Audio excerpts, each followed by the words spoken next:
like, here, go get the money. So I go get it. Hate means I do something right. So I'ma let 'em. Yeah, I'ma let 'em, yeah.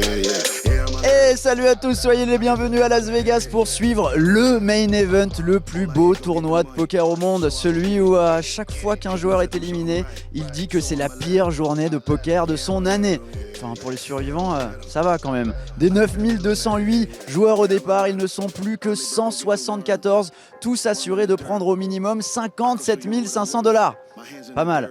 Et aujourd'hui, c'est le Day 6. À la fin de la journée, il restera moins de 1% des participants au tournoi. Et là, ce sera chèque à 6 chiffres au minimum. Alors oui, on va vibrer. On va suivre particulièrement nos 11 Français encore en piste. C'est parti, voici leur histoire. C'est le flash du Day 6.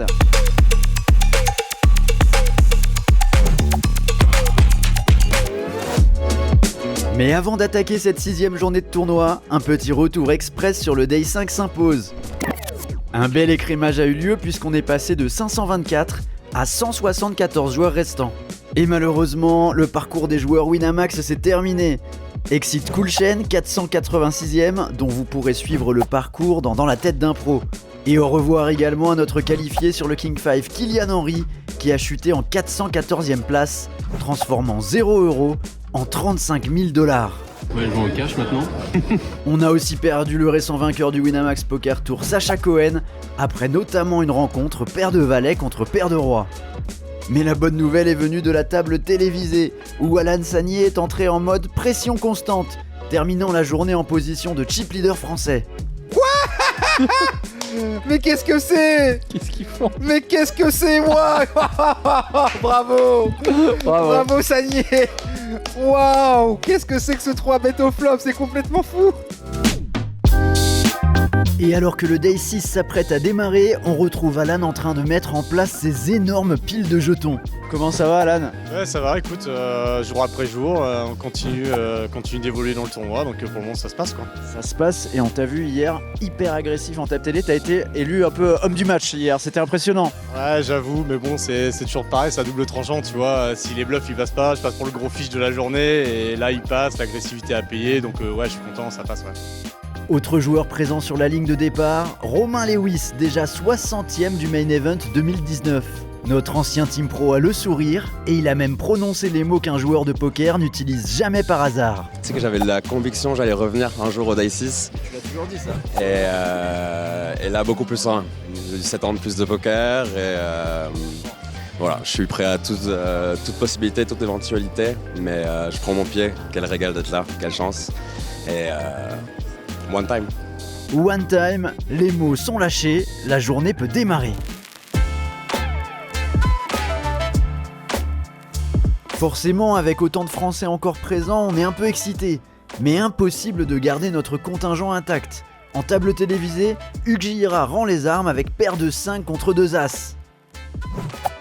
Un autre Français le suit un niveau plus tard, Antonin Aïs, auteur d'un énorme bluff avec Hauteur-As contre l'Espagnol Antonio Gallina, qui laisse exploser sa joie après avoir payé avec 2 paires. Antonin est éliminé quelques mains plus tard avec Dame 9 contre Roi-Valet. Pendant ce temps, en table télévisée, notre Super Mario Boost élimine un joueur avec paire de dames contre paire de 8 pour s'installer sur le podium et sceller le top 100 du tournoi. C'est historique, comme en 2024, 8 Français sont parmi les 100 derniers joueurs du Main Event. Et alors que les éliminations s'enchaînent sur le tournoi, les Français continuent de prendre le commandement. Maxime Chilot est en total contrôle avec 2 fois le tapis moyen, tout comme Chris Chaudet qui multiplie les jetons. Ah, et sinon, vous vous rappelez ce que Alan Sagnier nous avait dit? Je vais faire un peu plus attention hier parce que je pense qu'il y en a pas mal qui ont regardé le stream et voilà, il va falloir que je mixe un peu plus value. J'ai quand même comme l'impression que Alan bluffe même en interview. Alan, encore magnifique, un highlight de plus du Français le plus agressif du tournoi. Mais il peut continuer avec sa technique, car lui aussi a 2 fois le tapis moyen. Que se passe-t-il avec nos Français? C'est dingue! D'ailleurs, l'habitué des tables Winamax, Virgile Turki, poursuit également son parcours discret mais très efficace. C'est quoi la stratégie que tu appliques aujourd'hui? Écoute, être patient. Cette structure, on a le temps, même avec 20 blindes, on est encore en vie. Et faire le prochain break. Voilà, c'est ça ma strat. Survivre jusqu'au prochain break. Et juste, on vous voit et vous êtes encore 7 Français restants, on vous voit discuter les uns et les autres, ça aide de participer à ce one-time collectif? Bah ouais, carrément. C'est cool, surtout quand il y a des potes. Moi, je connais bien Max, je connais bien Romain. C'est super cool de vivre ça ensemble, c'est quand même une expérience de fou, donc ouais, clairement. Bah allez les Bleus, on te laisse profiter de ta pause. Merci à toi.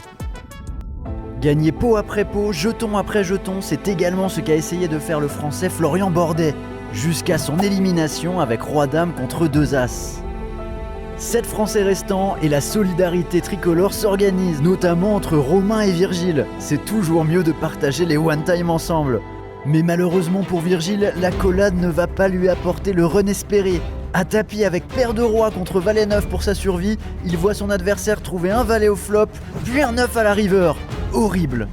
Quelques minutes plus tard, c'est au tour de Christopher Chaudet de rejoindre la sortie, 2 valets contre 2 as.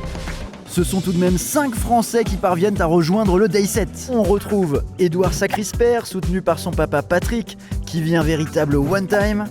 Alan Sagnier, le dynamiteur des tables au style particulièrement agressif.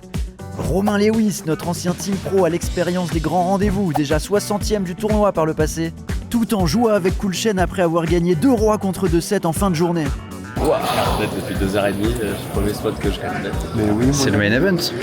Maxime Chilot, la valeur sûre, déjà 11e d'un énorme WPT à Las Vegas en 2023. Et en chef de file, Mario Booz, qu'on avait déjà aperçu sur l'Estoril Poker Fest en finale du High Roller, qui conclut une journée sereine. On essaye de bien jouer, rester au max, faire ce qu'on sait faire, ce qu'on apprend à faire depuis un bon moment et on profitera plus tard. Et toi alors, c'est quoi justement la stratégie que tu essayes de mettre en place? C'est quand même des moments sous grosse pression, tu arrives à développer, continuer de bluffer, mettre un peu d'agression?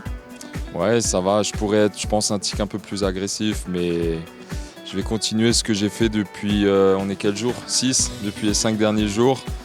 On cherche un sachet après l'autre et on essaye d'arriver le plus loin possible. Nos 5 Français peuvent poser avec le sourire, le rêve continue. Assurés de prendre 150 000 $, ils sont qualifiés pour le Day 7 du Main Event. Il reste donc moins de 1% des joueurs sur ce Main Event et tous vont s'affronter demain pour tenter de rallier les 3 dernières tables. Ça devient très sérieux, on va encore vibrer avec nos survivants français. D'ici là, likez, commentez, ça fait toujours plaisir. À demain, salut!